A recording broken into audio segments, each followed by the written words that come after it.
Okay, praise the Lord. Praise the Lord. Praise the Lord. இயேசுவின் சந்ததியாராக இருக்கிற சகோதரி யாருக்கும் அன்பின் வாழ்த்துக்கள். இந்த நாளும் கூட நாம் இந்த ஆன்லைன் வாயிலாக இந்த கீபுக் கிளாஸ் கூடும்படி தேவன் கிருபை செய்திருக்கிறார். நாம் ஓகே ஸோ நம்ம இப்போ ஜெபம் பண்ணுவோம். ஜெபிச்சுட்டு நம்ம அடுத்த காரியங்களுக்குள்ளே போகலாம். ஸோ அட்டெண்டன்ஸுக்கு நான் ஏற்கனவே சொன்னது போல் கமெண்ட் செக்ஷனில் உங்களுடைய நேமும் உங்களுடைய ரோல் நம்பரும் அதை டைப் பண்ணிடுங்க. டவுட் இருந்தால் பாருங்கள், மற்றவங்க டைப் பண்ணியிருப்பாங்க. பண்ணாதவங்க ஒரு தடவை பண்ணிட்டீங்கன்னா திரும்ப பண்ண வேணாம். ஒரு தடவை பண்ணிங்கனாவே அதில் இருக்கும், நான் பார்த்து உங்களுக்கு அப்டேட் பண்ணிக்குவேன். சரி, நம்ம இப்போ ஜெபிக்கலாம். ஜெபித்து இந்த நாள் வகுப்பு நம்ம துவங்குவோம். எங்களை நேசிக்கிற நல்ல தகப்பனே, இந்த நாளுக்காக நன்றி செலுத்துகிறோம். இந்த நாளும் கூட அப்பா, இந்த 3வது பேட்சில் அநேகரை நீங்கள் கூட்டி சேர்த்துருக்கிறீங்க தகப்பனே. இந்த நாளும் கூட கற்றுக்கொள்ளுகிற காரியங்களை நேர்த்தியாக முறையாக அதை புரிந்து கொள்ள கற்றுக்கொள்ள அதற்கு வேண்டிய ஞானத்தை நீங்கள் ஒவ்வொருவருக்கு தரும்படி ஜெபிக்கிறோம். ஆண்டவரே, நானும் கூட அதை சொல்லும் பொழுது அதை அவர்கள் புரிகிற வண்ணமாக சொல்லத்தக்கதாக நீங்கள் எனக்கு வேண்டிய கிருபைகளையும் தரும்படியாக ஜெபிக்கிறோம். எங்கள் ஒவ்வொருவரையும் உங்களுடைய கரத்தில் தாழ்த்தி ஒப்புக் கொடுக்கிறோம். இயேசுவின் நாமத்தில் ஜெபிக்கிறோம் நல்ல தகப்பனே. ஆமேன், ஆமேன், ஆமேன், ஆமேன். ஓகே, ஸோ நம்ம எப்போதும் போல் இந்த ஓரியன்டேஷன் பார்த்துட்டிங்கன்னா தெரியும். நம்ம ஒரு பாடங்களுக்கும் போகிறது முன்பதாக ஒரு 5 நிமிடங்கள் நம்ம கர்த்தருடைய வார்த்தையை தியானிச்சு விட்டு தான் நம்ம எல்லா கிளாஸ்லையுமே அது போவோம். ஸோ போன வாரம் கூட நம்ம ஒரு சில காரியங்களை கற்றுக்கொண்டோம் இல்லையா? பழைய ஏற்பாட்டில் மியூசிஷியன்ஸ் பற்றி ஒரு சில காரியங்கள் இருந்தது. அதே போல் யார் என்ன தாவீது இது போல் ஒரு காரியங்களை பார்த்தோம். ஸோ இன்றைக்கி கூட 5 நிமிடங்கள் கர்த்தருடைய வார்த்தையை நம்ம தியானம் பண்ணிட்டு நம்ம கிளாஸ்குள்ளே கடந்து போகலாம். நம்ம கூட சிஸ்டர் ஷீலா இருக்கிறாங்க, அவங்க கர்த்தருடைய வார்த்தையை நம்ம கூட பகிர்ந்து கொள்வாங்க. மற்றவங்க நீங்கள் பேசும்போது மட்டும் மைக் ஆன் பண்ணுங்கள், மற்ற நேரம் மைக் ஆஃபில் வச்சுருங்க. ஓகே,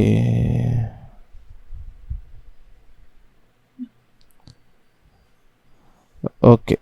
ஸோ 4-5 பேர் மைக் ஆனில் இருக்குது. சரி, நானே மியூட்டில் போட்டுறேன். ஓகே,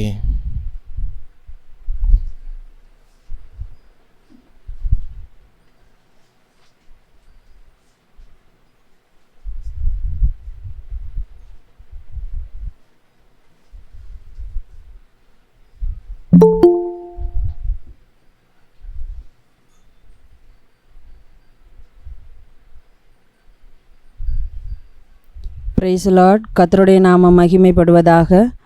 கடந்த வாரத்தில் நம்ம பழைய ஏற்பாட்டிலே எப்படி இசையை வாசித்திருக்கிறார்கள், எந்த வகையிலே இசையானது பயன்படுத்தப்பட்டிருக்கிறது, யாரெல்லாம் இசையை வாசித்து பாடினார்கள் அப்படின்ற காரியங்களை நம்ம பார்த்தோம். இந்த வாரத்திலும் கூட புதிய ஏற்பாட்டிலே அந்த காரியங்களை குறித்து நம்ம பார்க்கலாம்.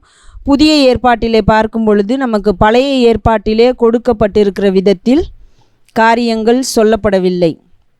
அதாவது இவர் தான் மியூசிஷியனாக இருந்தார், இல்லை இவர் ஒரு பாடல் குழுவை வழி நடத்தினார் அப்படின்னு சொல்லி நம்ம பழைய ஏற்பாட்டில் வாசிக்கிறது போல் புதிய ஏற்பாட்டில் எந்த ஒரு வசனமும் நமக்கு டைரெக்டாக சொல்லப்படவில்லை. ஆனால் நம்ம வேதாகமத்தில் புதிய ஏற்பாட்டில் வாசிக்கும் பொழுது என்ன வாசிக்கிறோம் அப்படின்னு சொன்னால், ஆராதனை செய்தார்கள், பாடல்களை பாடினார்கள் அப்படின்ற காரியங்களெல்லாம் நம்மால் வாசிக்க முடியுது. அதில் ஒரு சில வசனங்களை நம்ம வாசிக்கலாம். எபேசியர் 5:19, எபேசியருக்கு எழுதின நிருபம் 5ஆம் அதிகாரம் 19ஆம் வசனத்தில் நம்ம ஒரு காரியத்தை பார்க்க முடிகிறது. சங்கீதங்களினாலும் கீர்த்தனைகளினாலும் ஞான பாட்டுகளினாலும் என்று சொல்லி நம்ம இங்கே வாசிக்கிறோம். அப்போது சங்கீதத்திற்கு, கீர்த்தனைகளுக்கு, ஞான பாட்டு இந்த காரியங்களுக்கு இசையை பயன்படுத்தி இருக்கிறார்கள் அப்படின்றத நம்ம புரிந்து கொள்ள முடிகிறது. அடுத்ததாக நம்ம கொலோசையரில் பார்க்கும் பொழுதும் அங்கேயும் இதே தொடர்புடைய காரியங்களை நம்ம வாசிக்க முடியும். கொலோசையர் 3ஆம் அதிகாரம் 16ஆம் வசனம். இங்கே நாம் வாசிக்கிறோம், சங்கீதங்களினாலும் கீர்த்தனைகளினாலும் ஞான பாட்டுகளினாலும் ஒருவருக்கொருவர் போதித்து புத்தி சொல்லி கொண்டு என்று நம்மால் இங்கேயும் அதே விஷயத்தை குறித்து வாசிக்க முடிகிறது. அப்போது சபைகளுக்கு அப்போஸ்தலனாகிய பவுல் எழுதும் பொழுது சங்கீதம், ஞானப்பாட்டு, கீர்த்தனைகளை குறித்து அவர் எழுதுகிறதை நம்ம பார்க்க முடிகிறது, வாசிக்க முடிகிறது. அப்போது அவர்கள் சபைகளிலே பாடும் பொழுது இசையை வாசித்து பாடியிருப்பார்கள் என்பதை நம்ம இவைகளிலிருந்து புரிந்து கொள்ள முடிகிறது. அப்போ இசையோடு, ஒரு ராகத்தோடு அவர்கள் பாடியிருப்பார்கள். ஆகையினால அப்போ இசை பயன்படுத்தப்பட்டிருக்கிறது. ஆனால் பழைய ஏற்பாட்டிலே இருக்கிறது போல இவர்கள்தான் அந்த இசைக்குழுவை நடத்தினார்கள் என்றோ அல்லது பாடல் குழுக்களை நடத்தினார்கள் என்றோ எந்த ஒரு குறிப்பும் நமக்கு புதிய ஏற்பாட்டிலே இல்லை அப்படின்றத தான் நம்மால் பார்க்க முடிகிறது. அடுத்ததாக நம்ம வாசிக்கும் பொழுது யாக்கோபு 5ஆம் அதிகாரம் 13ஆம் வசனத்தில் வாசிக்கிறோம். உங்களில் ஒருவன் துன்பப்பட்டால் ஜெபம் பண்ண கடவன், ஒருவன் மகிழ்ச்சியாயிருந்தால் சங்கீதம் பாடக்கடவன் என்ற காரியத்தையும் நம்ம வாசிக்க முடிகிறது. அதே நேரத்தில் உவமையாக இயேசு சொன்ன ஒரு உவமையில் நம்ம வாசிக்கிறோம். என்ன அப்படின்னு சொல்லி பார்த்தோமானால், லூக்கா 15ஆம் அதிகாரத்திலே இளைய குமாரன், அதாவது நம்ம கெட்ட குமாரன் என்று சொல்லப்படுகிறதான அந்த உவமையிலே நம்ம ஒரு காரியத்தை வாசிக்க முடிகிறது. லூக்கா 15ஆம் அதிகாரம் 25ஆம் வசனம். இங்கே நாம் வாசிக்கிறோம், அவனுடைய மூத்த குமாரன் வயலில் இருந்தான். அவன் திரும்பி வீட்டுக்கு சமீபமாய் வருகிறபோது கீத வாத்தியத்தையும் நடன களிப்பையும் கேட்டு, அப்போ அங்கே வாசித்திருக்கிறார்கள், கீத வாத்தியங்கள் வாசிக்கப்பட்டிருக்கிறது என்று நாம் பார்க்க முடிகிறது. கடைசி புஸ்தகமாக இருக்கிற வெளிப்படுத்தின விசேஷம் 14ஆம் அதிகாரம் 2ஆம் வசனம் 3ஆம் வசனம். வெளிப்படுத்தின விசேஷம் 14ஆம் அதிகாரம் 2-3 வசனங்களை நாம் வாசிக்கும் பொழுது, அல்லாமலும் பெருவெள்ள இரைச்சல் போலவும் பலத்த இடிமுழக்கம் போலவும் ஒரு சத்தம் வானத்திலிருந்து உண்டாக கேட்டேன். நான் கேட்ட சத்தம் சுரமண்டலக்காரர் தங்கள் சுரமண்டலங்களை வாசிக்கிற ஓசையை போலிருந்தது. அவர்கள் சிங்காசனத்திற்கு முன்பாகவும் 4 ஜீவன்களுக்கு முன்பாகவும் மூப்பர்களுக்கு முன்பாகவும் புது பாட்டை பாடினார்கள். அந்த பாட்டு பூமியிலிருந்து மீட்டு கொள்ளப்பட்ட 144,000 பேரே அல்லாமல் வேறொருவரும் கற்றுக்கொள்ள கூடாதிருந்தது. ஓகே, அப்போ இங்கேயும் நம்ம வாசிக்கும் பொழுது அந்த இசைக்குரிய சத்தங்கள் இருந்தது அப்படின்னு சொல்லப்படுகிறது. அந்த சத்தம் எப்படி இருந்தது என்று நாம் பார்த்தோமானால், சுரமண்டலங்களை வாசிக்கிற ஓசையை போல் இருந்தது என்று நாம் வாசிக்க முடிகிறது. அப்போ இந்த வகையில் தான் நம்ம புதிய ஏற்பாட்டிலே இசையை குறித்து வாசிக்க முடிகிறது. இங்கே தான் நம்ம கொஞ்சம் டைரக்டாக வாசிக்கிறது போல இருக்கிறது, அதாவது சுரமண்டல இசையை போல இருந்தது என்று வாசிக்கிறோம். மற்ற இடங்களிலெல்லாம் நம்ம வாசிக்கும் பொழுது அந்த உவமையில் வாசிக்கிறோம், கீத வாத்தியங்களை வாசித்தார்கள் என்று. மற்ற சபைகளுக்கு எழுதும் பொழுது நிருபங்களிலே நாம் வாசிக்கிறோம், அவர்கள் பாடல்களை பாடுங்கள் என்று சொல்லுகிறதையும், சங்கீதங்களினாலும் கீர்த்தனைகளினாலும் ஞான பாட்டுகளினாலும் ஒருவருக்கொருவர் புத்தி சொல்லி என்று சொல்லப்படுகிற விஷயங்களையும் நம்மால் வாசிக்க முடிகிறது. அப்போது சங்கீதங்களை எழுதுகிற சங்கீதக்காரர்களை குறித்து நம்ம சங்கீத புஸ்தகத்தில் பார்க்குறோம். அவர்கள் சங்கீதங்களை எழுதின பொழுதெல்லாம் அதற்கு ஒரு வாத்தியத்தை பயன்படுத்தினார்கள், ஒரு இசை அங்கே இருந்தது என்று நாம் பார்க்கிறோம். அப்போது இங்கேயும் சங்கீதம் என்று சொல்லும் பொழுது கண்டிப்பாக இசை இருந்திருக்கும் அப்படின்றத தான் நம்ம புரிந்து கொள்ளுகிறோம்.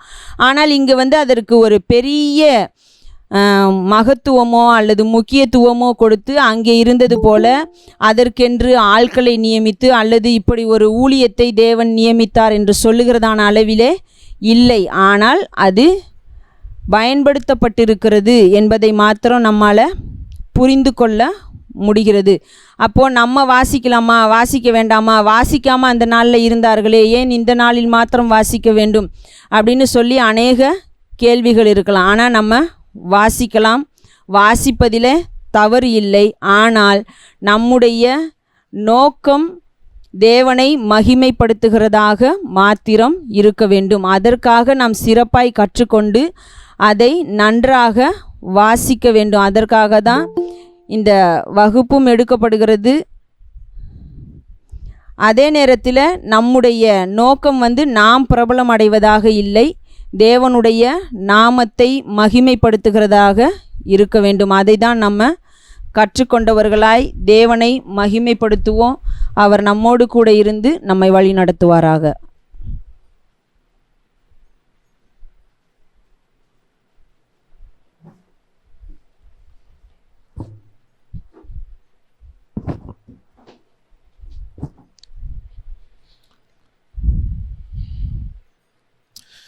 ஓகே, ஸோ ஒரு சில காரியங்களை பார்த்தோம். ஓகே, ஸோ கிளாஸ் அஜெண்டா பார்த்துருந்தீங்கன்னா தெரியும்.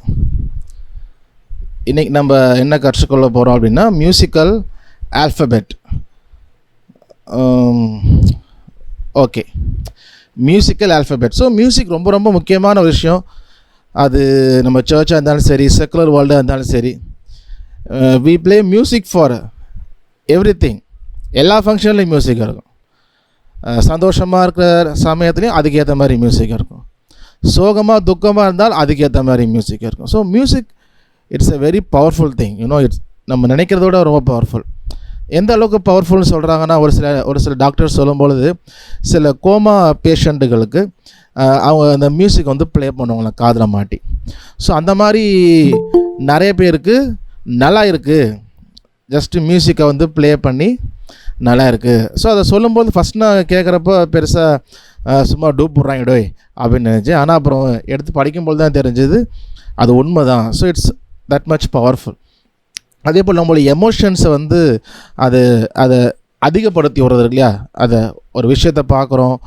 இப்போ நம்ம ஒரு நாடகமாக இருந்தாலும் சரி, ஒரு சினிமாவாக இருந்தாலும் சரி, நம்ம ஒரு ஷார்ட் ஃபிலிமாக எதுவோ வேணால் இருந்தாலும் சரி, மியூசிக் ரொம்ப ரொம்ப ரொம்ப ரொம்ப ரொம்ப it plays a major role. ஏன்னா அதுதான் அந்த சீரியஸ்னஸாக இருந்தாலும் சரி, த்ரில்லராக இருந்தாலும் சரி, சந்தோஷமாக இருந்தாலும் சரி, அழுகிற விஷயமா இருந்தாலும் சரி, அதுக்கேற்ற மாதிரி மோஸ்ட்லி வயலின் நிறைய நேரத்தில் பார்த்தீங்கன்னா அந்த சேட் மியூசிக்கு ப்ளே பண்ணுவாங்க. ஸோ இந்த மாதிரி ஒரு இன்ஸ்ட்ருமெண்ட்டும் ஒரு எமோஷன் வந்து அது கொடுக்கும். ஸோ அதனால் இட்ஸ் வெரி பவர்ஃபுல். ஸோ எந்த அளவுக்கு பவர்ஃபுல் அதை வந்து புரிஞ்சுக்கிட்டு போயிடுச்சு அப்படின்னா, ஒரு காலத்தில் ஜபிக்கிறப்போ செய்தி வைக்கும் பொழுது கீபோர்டு ப்ரெஸ் பண்ணாங்கன்னா, ஏன்பா இப்போ சும்மா அழுத்திட்டு இருக்கிற, பாடுறப்ப வாசிச்சா போதும்பா அப்படின்னு இருந்த காலம் போய் இப்போது ஏன் கீபோர்டு நிப்பாட்டுறீங்க, நான் பேசுனா நீங்கள் வாசிக்கிட்டே இருங்க, ஜோம் பண்ணாலும் நீங்கள் வாசிங்க, மெசேஜ் எடுத்தாலும் வாசிங்க, நீங்கள் நிப்பாட்டாதீங்க, அதை வாசிச்சிட்டே இருங்க. ஆமாம் அப்படின்னு சொல்லிட்டு இப்போ சீரியஸாக லெசன்லாம் எடுக்கிறாங்க. இசை வாசிப்பதால் நடப்பது என்ன, நம்ம கர்த்தரை ஆராதிக்கும் பொழுது இசையை வாசிக்கிறது எவ்வளோ முக்கியம், அதை கேப் விடாமல் வாசிக்கணும், ஆச்சப்பட்சம் எவ்வளோ செமினார்லாம் எடுக்கிறாங்க. சரி, அது ஒரு பக்கம் இருக்கட்டும். சரி, எதுக்காகன்னா அது மியூசிக் செய்கிற அந்த இம்பேக்டை வந்து அப்போ இவ்வளோ இம்பேக்ட் இருக்கா, அப்போயே நம்ம அதை விடுவானே அப்படின்ட்டு கேப்பே விடாமல் எல்லாத்துக்கும் வாசிட்டு நல்லா இருக்குது தானே வாசிப்போம் அப்படின்னு சரி தொடர்ந்து அதை பார்ப்போம். ஸோ மியூசிக் வந்து ரொம்ப முக்கியமான விஷயம். நம்ம வேதத்துலேயும் வாசிக்கிறப்போ வந்து மீரியாம் குறித்து வாசிக்கிறேன் இல்லையா, அவங்க அந்த எகிப்துலேருந்து வராங்க, செங்கடலில் எகிப்தியர்லாம் ஆண்டவர் வந்து அழிச்சு போடுறாரு. அவங்க வந்து தம்புருவை எடுத்து சந்தோஷமாக பாடி அவங்க என்ன பண்ணுறோம், ஒரு மியூசிக் இன்ஸ்ட்ருமெண்ட்டோட பாடி சந்தோஷமாக இருக்கும். ஸோ மியூசிக் அப்படிங்கிறதுமே என்ன, நம்முடைய உணர்ச்சியோட ஒரு வெளிப்பாடு தான். ஒரு உணர்ச்சியோட வெளிப்பாடு. சந்தோஷமாக இருக்கும்போது அதுக்கேற்ற மாதிரி மியூசிக் இருக்கும். ஸோ அந்த உணர்ச்சியோட ஒரு வெளிப்பாடு. நம்மள நிறைய பேர் பார்த்தீங்கன்னா நம்மளுமே என்ன பண்ணிப்போம், சில பாட்டெலாம் எழுதியிருப்போம். நம்ம டியூன் கம்போஸ் பண்ணி அதை ப்ரொடக்ஷன் பண்ணியிருக்க மாட்டோம். ஆனாலும் நம்மளோட ஆண்டோர் செஞ்ச நன்மைகளை வச்சோ, நம்ம வாழ்க்கையில் நடந்த விஷயங்களோ, சந்தோஷமாக இருக்கலாம், இல்லை துக்கமான காரியங்களாக இருக்கலாம். பட் அந்த எமோஷன்ஸ் வந்து நம்ம ஒரு பாடலாக நம்ம வந்து எழுதுவோம், அதை மியூசிக்கோடு பாடுவோம். இது அநேகர் வந்து செஞ்சுருக்கோம். ஓகே, ஸோ ரொம்ப முக்கியமான ரோல் வந்து மியூசிக் ப்ளே பண்ணும். அது ரொம்ப முக்கியமானது. அதே நேரத்தில் அப்போ நம்ம எப்படி ஹேண்டில் பண்ணுங்கிறது ரொம்ப முக்கியம். இப்போ நம்மளுடைய வாழ்க்கையில் பணம் ரொம்ப முக்கியமான விஷயந்தான். பணம் ரொம்ப முக்கியமான விஷயம், எல்லாருக்குமே தேவையானது. ஆனால் நம்ம அதை கரெக்டாக ஹேண்டில் பண்ணணும், கரெக்டாக நம்ம ஆளணும். அப்படி இல்லை, அப்படி விட்டுட்டோம் அப்படின்னா அது ரொம்ப டேஞ்சரில் போய் விடும். அதே போல் தான் மியூசிக்கும் ரொம்ப பவர்ஃபுல், எல்லாருக்கும் தேவையானது, எல்லோரும் யூஸ் பண்ணுறது, எல்லா எமோஷன்ஸ் நமக்கு கொடுக்குறது ரொம்ப சந்தோஷமான விஷயம். அதே நேரத்தில் அதை எப்படி ஹேண்டில் பண்ணணுங்கிறதும் நமக்கு தெரிஞ்சிருக்கணும். சரி, ஓகே. ஸோ இன்றைக்கி நம்ம பாடத்துக்குள்ளே போகலாம். உங்களுக்கு நோட்ஸ் வந்து நான் ஏற்கனவே குரூப்பில் அனுப்பியிருக்கேன். இங்கிலீஷ் நோட்ஸும் இருக்குது, தமிழ் நோட்ஸும் இருக்குது, எக்ஸசைஸ் லிங்க்ஸுமே இருக்கும். ஓகேங்களா? ஸோ அதை வந்து நீங்கள் குரூப்பில் நீங்கள் பார்த்துக்கலாம். அது வந்து நான் கூகுள் ட்ரைவில் அப்லோட் பண்ணிவிட்டு லிங்க்குமே ஷேர் பண்ணுறேன். நாளைக்கு நான் பண்ணுறேன். சப்போஸ் நீங்கள் மிஸ் பண்ணாலும் எப்போ வேணால் அந்த கூகுள் ட்ரைவில் எடுத்துக்கலாம் அந்த நோட்ஸ். ஓகே,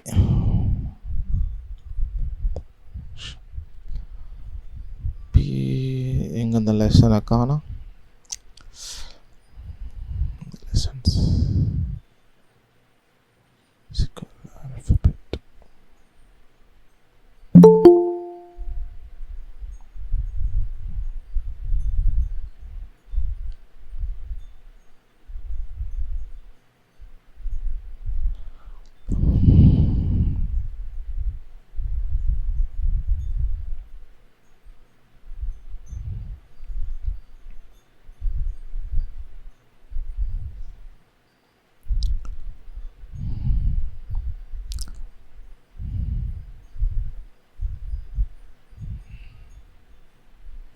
ஓகே, நான் ஸ்க்ரீன் ஷேர் பண்ணுறேன்.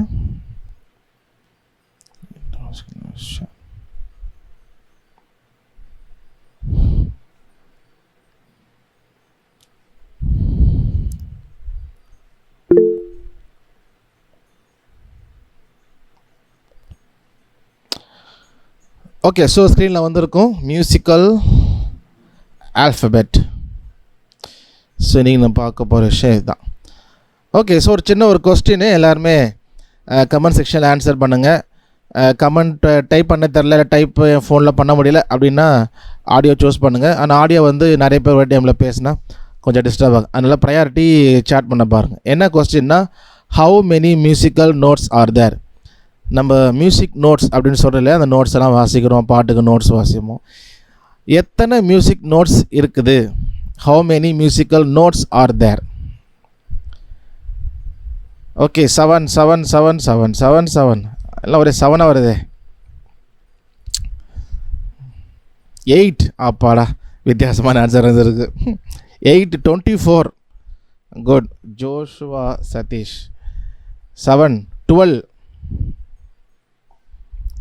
இன்னும் வேறு அதுக்குன்னா 12 7 8 ஓஸ் 8 ஜெஹோவா 12 7 48 பா 12 14 7 24 12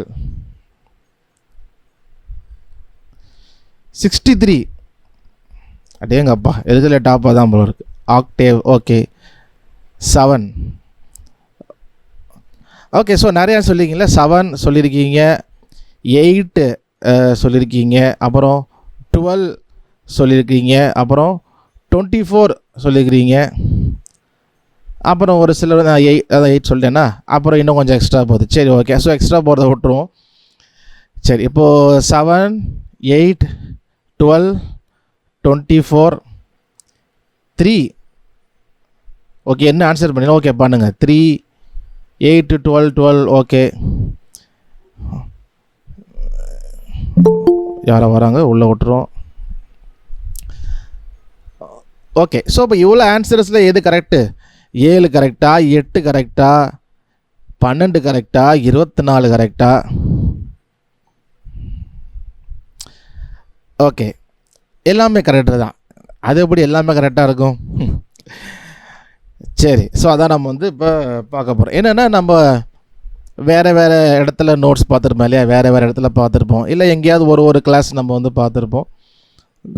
அப்போ நமக்கு ஒரு சில விஷயங்கள் நமக்கு தெரிஞ்சிருக்கு. நம்ம ஆனால் 7 ஸ்வரங்கள் நம்ம வந்து ஒரு நிறைய யூஸ் பண்ணி பார்த்துருப்போம், சொல்லி கேட்டிருப்போம். 7 ஸ்வரங்கள் அது குறித்து பாடல் கூட இருக்குது, நிறையா யூஸ் பண்ணியிருக்கோம். அப்போ 7 நோட்ஸ். திருச்சியில் வந்து இப்போ நான் இருக்கிற இடத்துல திருச்சியில் 7 நோட்ஸ் ஆர்கெஸ்ட்ரா அப்படின்னு ஒரு ஆர்கெஸ்ட்ரா ட்ரூப்பே இருக்கிறாங்க. 7 notes orchestra. So 7 notes. Okay, so இப்போ 7 நோட்ஸ் ஃபாலோ பண்ணுறோம், அது இருக்குது. அப்போது 8 நோட்ஸும் கரெக்டு, 12 நோட்ஸும் கரெக்டு, 24 கரெக்டுன்னா அப்புறம் என்னது இது அப்படின்னா, மியூசிக்கில் இத்தனை நோட்ஸ் தான் இருக்கணும் அப்படின்னு எதுவும் கிடையாது. அதை யாரும் சொல்லவும் முடியாது.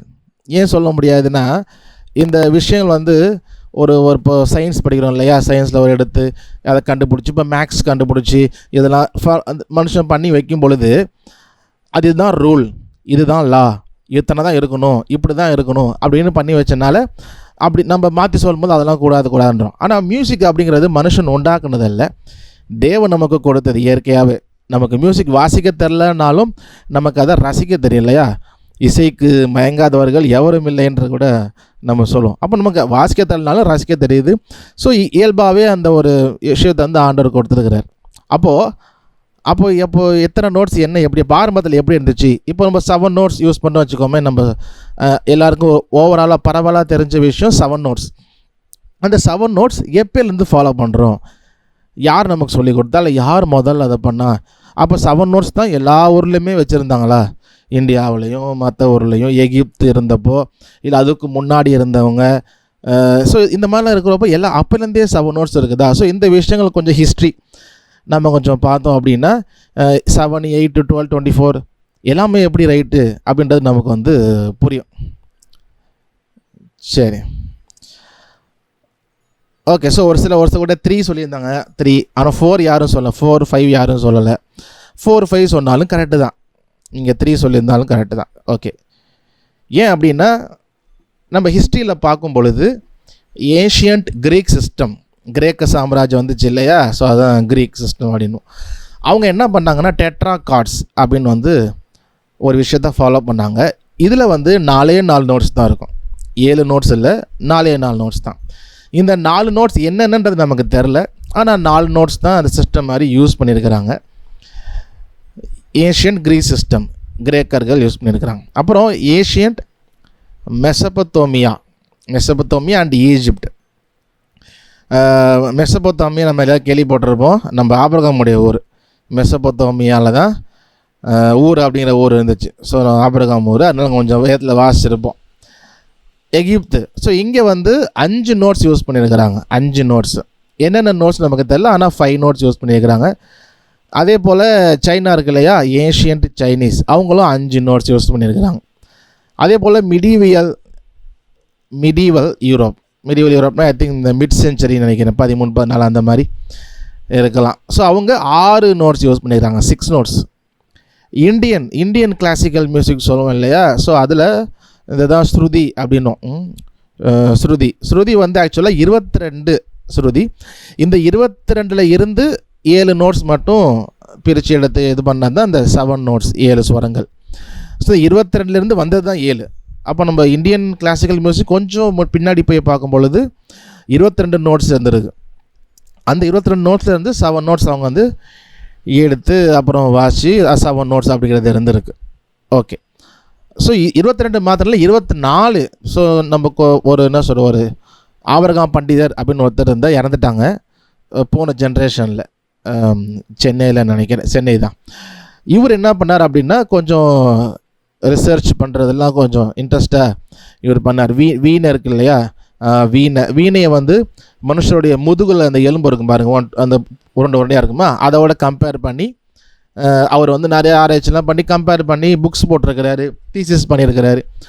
அப்போ இவர் என்ன பண்ணாங்கன்னா 24 நோட்ஸ் டியூன் பண்ணி எடுத்து 24 நோட்ஸ் இருக்குது அப்படின்னு வந்து அவங்களுடைய டாட்டர்ஸை வச்சு அதில் அந்த 24 நோட்ஸில் வந்து சாங் கம்போஸ் பண்ணி அவங்கள பாட வச்சு அவர் வந்து கின்னஸ் ரெக்கார்டு கூட பண்ணியிருக்கிறாரு.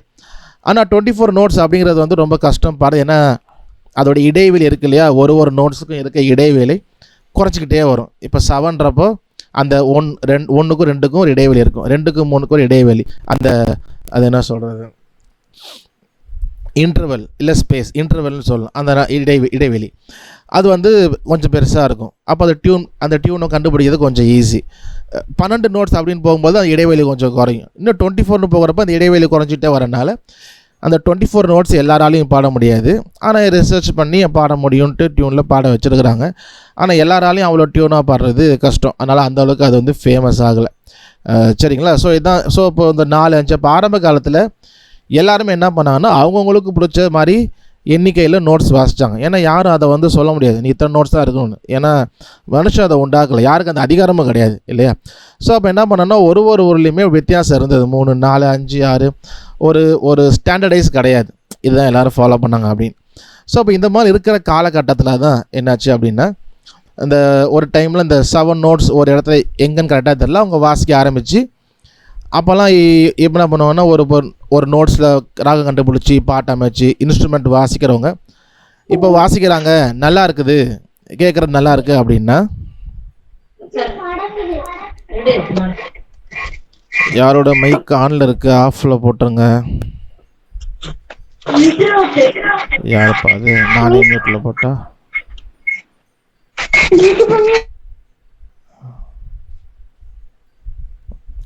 Okay, thank you. நீங்களே மைக்கை போடாது. ஓகே, ஸோ அந்த மாதிரி அவங்க ஒரு இடத்துல 7 நோட்ஸ் அதில் டியூன் பண்ணி ராகம் அமைச்சு பாடிட்டு இருந்தாங்க.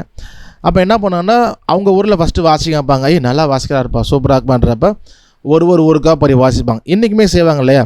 ஒரு இப்போ உலக செக்குலர் கண்ட்ரியில் ஒரு ஆல்பம் போடுறாங்க, இப்போ இங்கிலீஷில் ஆல்பம் போடுறாங்க அப்படின்னா அது ஒரு பாட்டோ டான்ஸோ எதாக இருந்துச்சுன்னா அதை ஒரு கண்ட்ரிக்கும் போய் ஸ்டேஜ் பர்ஃபார்மன்ஸ் பண்ணுவாங்க. Stage performance, live performance. So அந்த மாதிரி அந்த காலத்துலேயுமே வந்து பண்ணியிருக்கிறாங்க. அப்போ அந்த மாதிரி அந்த 7 நோட்ஸ் வாசிக்கிறவங்க வேறு ஊருக்கு போய் வாசிக்கிறப்போ நல்லா இருக்குது. நம்ம வாசிக்கிற 3, 4, 5 நோட்ஸை விட இது கம்போஸ் பண்ணுறதுக்கு நல்லாயிருக்கு, நல்லா டிஃப்ரெண்ட்டாக இருக்குது, நல்லாயிருக்கு அப்படின்றனால இந்த 7 நோட்ஸை யாரோ ஒருத்தர் பண்ணது அப்புறம் ஒருத்தராக என்ன பண்ணுறாங்க, நல்லா இருக்குதுன்னு கொஞ்சம் கொஞ்சமாக எல்லாம் ஃபாலோ பண்ணுறாங்க. இப்போ இந்தியாவில் பார்க்குறப்ப இந்த ஸ்ருதின்னு சொல்லும் பொழுது ஒரு 2000 வருஷத்துக்கு முன்பதாகவே நம்ம அந்த நூல்களில் பார்க்க முடியுது. அப்போ வந்து இந்த 22 நோட்ஸ் இருக்குது, அதில் 7 நோட்ஸ் எடுத்தவங்க வச்சு பாடிந்துக்கிறாங்க. அதே நேரத்தில் க்ரீக்லையும் பார்க்கும்போது அங்கேயுமே அந்த 7 நோட்ஸ் இருந்திருக்கு. அப்போது வேறு தூரமாக இருந்தாலும் இந்த 7 நோட்ஸ் எப்படி வந்து 2 பேருக்கும் ஒரே மாதிரி 7 நோட்ஸை டியூன் பண்ணாங்கன்றது நமக்கு தெரில. ஒருவேளை எந்த ஒரு தொடர்பும் இல்லாமல் பண்ணியிருக்கலாம். அப்படி இல்லைன்னா யாராவது ஒருத்தர் இங்கேருந்து அங்கே போனவங்களோ அங்கேருந்து இங்கே வந்தவங்களோ அதை வாசிக்காங்கிறப்ப நல்லா இருக்குன்னு யாரோ ஒருத்தர் ஃபாலோ பண்ணியிருக்கலாம். ஆனால் கிளியராக நமக்கு வந்து தெரில. ஸோ அப்போ 7 நோட்ஸுங்கிறது யாரோ ஒருத்தர் நல்லா இருந்துச்சுனால அப்படி எல்லோரும் ஒருத்தராக ஃபாலோ பண்ணாங்க. ஆனால் அதுவுமே கூட 100% எல்லா நாடும் ஃபாலோ பண்ணாங்களாம் இல்லை. 100% எல்லோரும் ஃபாலோ பண்ணிடல. ஓகேங்களா? ஸோ அப்போ ஒரு சிலர் தான் என்ன பண்ணுறாங்க, அதை ஃபாலோ பண்ணுறாங்க. இன்னும் ஒரு சிலர் வேறு எண்ணிக்கையில் 12, 13 அவங்க வந்து டியூன் பண்ணி எடுக்கிறாங்க. சரிங்களா? ஸோ அது ஏன் அது கடைசியில் பின்னாடி பார்ப்போம். அப்போ இந்த 7 நோட் சிஸ்டம் ஓகேவா? அப்போது ஒரு ஸ்டாண்டர்டைஸாக இல்லாமல் இருந்தது. ஆளுக்கு ஒரு கவுண்டிங்கில் வச்சுருந்தாங்க. 4, 5, 6, 22, 24 ஆளுக்கு ஒரு கவுண்டிங் வச்சுருந்தாங்க. அப்போ இந்த 7ங்கிறது கம்போஸ் பண்ண நல்லா இருக்குது, அந்த சிஸ்டம் இருக்கு இல்லையா? ஸோ இதில் கம்போஸ் பண்ணும்போது நிறையா ராகங்கள் கம்போஸ் பண்ண நல்லாயிருக்கு, வாசிக்க நல்லாயிருக்கு. அப்போ கொஞ்சம் எல்லாருமே அதை ஃபாலோ பண்ண நல்லா இருக்குதுன்னு கொஞ்சம் ஃபாலோ பண்ண ஆரம்பிக்கிறாங்க. அப்போ ஃபாலோ பண்ணும்பொழுது அது என்ன கொஞ்சம் ஸ்டாண்டர்டைஸ் ஆகுது, யூனிஃபார்மாக எல்லாருமே 7 நோட்ஸை ஃபாலோ பண்ண ஆரம்பிக்கிறாங்க. ஸோ அது கொஞ்சம் கொஞ்சமாக அநேக இடங்களில் அந்த 7 நோட் சிஸ்டத்தை வந்து அவங்க ஃபாலோ பண்ணுறாங்க. இந்தியாவிலையும் சரி மற்றவங்களையும் சரி ஃபாலோ பண்ணாங்க. ஸோ ரொம்ப வருஷமாக இந்த 7 நோட் சிஸ்டத்தை எல்லோரும் ஓரளவுக்கு 100% இல்லைனாலும் ஒரு 80% எல்லா கண்ட்ரிஸுமே அதை ஃபாலோ பண்ணுறாங்க. சரி, இப்போ நம்ம இன்றைக்கி பார்க்க போகிறது மியூசிக்கல் ஆல்ஃபபெட் இல்லையா? ஸோ அப்போது இந்த 7 நோட் சிஸ்டம் தான் இன்றைக்கி நம்ம பார்க்குறோம். அடுத்து இன்னொன்று கூட பார்ப்போம் நெக்ஸ்ட் வீக்கில். ஸோ 7 நோட் சிஸ்டம் தான். ஆனால் இந்த 7 நோட் சிஸ்டம் பார்க்கும் பொழுது 7 நோட்ஸ் தான் இருக்கா, 7 நோட்ஸ் தான் இருக்கணுமா அப்படின்னா கிடையாது. இந்த 7 நோட் சிஸ்டம்ங்கிறது நல்லா இருக்குது, இதில் ராகங்கள் அமைக்கும் பொழுது நல்லா இருக்குது, அதனால் எல்லோரும் ஃபாலோ பண்ணிக்கிறோமே ஒழிய 7 நோட்ஸ் தான் இருக்கணுன்னோ இல்லை 7 நோட்ஸுக்கு மேலே குறையக்கூடாது அதிகமாக போகக்கூடாதுன்னோ எந்த ஒரு இதுவும் இல்லை. நாளைக்கு நம்மளே வாசிக்கிறப்ப 7 நோட்ஸ் இல்லாமல் 9 நோட்ஸ் 10 நோட்ஸ் நம்ம டியூன் பண்ணி எடுத்து பாடினோம்னா ஒன்றும் இல்லை. இப்போ கேட்குறதுக்கு நல்லா இருக்குது அப்படின்னா மற்றவங்க ஃபாலோ பண்ண தான் போகிறாங்க. அவங்க வந்து எத்தனை நோட்ஸ் வாசித்தேன், என்ன ஸ்கேலில் வாசித்தேன், என்ன கார்டு வாசித்தேன், அதனால் கேட்குறதுக்கு நல்லா இருக்குதா? ஸோ அவ்வளோதான். சரி, அப்போ இந்த 7 நோட்ஸ் தான் அப்படி ஒரு காலகட்டத்தில் எல்லாரும் அப்படியே கொஞ்சம் கொஞ்சமாக ஒரே டக்குன்னு எல்லோரும் ஃபாலோ பண்ணிடல. அது கொஞ்சம் கொஞ்சமாக நல்லா இருக்குன்றது அப்படியே போய் எல்லோரும் ஃபாலோ பண்ண ஆரம்பிக்கிறாங்க 7 நோட்ஸ். ஸோ அப்போது நோட்ஸ் வந்து வித்தியாசங்கள் இருந்தது, ஒரு ஒளியும் வித்தியாசங்கள் இருந்தது. அப்போ இந்த 7 நோட்ஸுங்கிறது ஒருத்தவங்க வாசிக்க ஆரம்பிக்கிறாங்க. அப்புறம் வேறு ஊரில் போய் லைவ் பெர்ஃபார்மன்ஸ் பண்ணும்பொழுது இது நல்லா இருக்குதுன்னு சொல்லிட்டு எல்லாருமே அதை அடாப்ட் பண்ணிக்கிறாங்க. அப்போ இந்த 7 நோட்ஸ் ஓரளவுக்கு எல்லாருமே ஃபாலோ பண்ணுறாங்க. ஸோ இன்றைக்குமே அந்த நோட்ஸ் நம்மளும் ஃபாலோ பண்ணுறோம். இந்த வெஸ்டர்ன் மியூசிக்கிலுமே இந்த 7 நோட் சிஸ்டம் ஃபாலோ பண்ணுறோம். சரி, அப்போ இந்த 7 நோட்ஸ் ஓகே. இப்போ how many musical notes are there அப்படின்னா 7 நோட்ஸ் அப்படின்னு நம்ம சொல்லலாம், ஒன்றும் தப்பு இல்லை. இப்போ நம்ம மேக்ஸிமம் யூஸ் பண்ணுறதுனால சப்போஸ் வேறு 8 நோட்ஸு 12ன்னு போகும்பொழுது அதை நம்ம தப்புன்னு சொல்ல முடியாது. சரிங்களா? ஏன் அப்படின்னா ஏற்கனவே சொன்னது தான், அது வந்து யாரும் இத்தனை தான் இருக்கணும்னு சொல்ல முடியாது. ஓகே, அப்போ இந்த 7 நோட் சிஸ்டம் இன்றைக்கி எல்லாருமே நம்ம ஃபாலோ பண்ணுறோம்.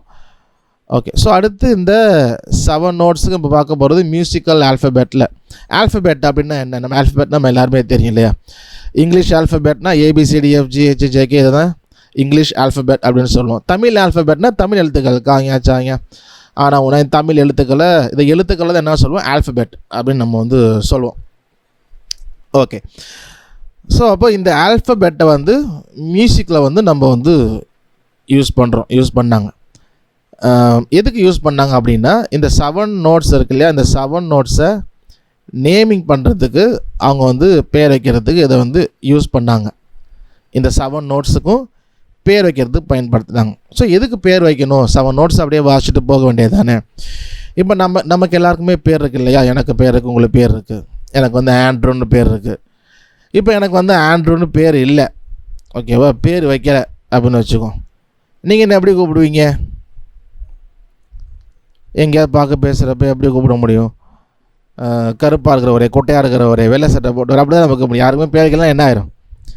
ஐடென்டிஃபை எப்படி நம்ம பண்ணுறது?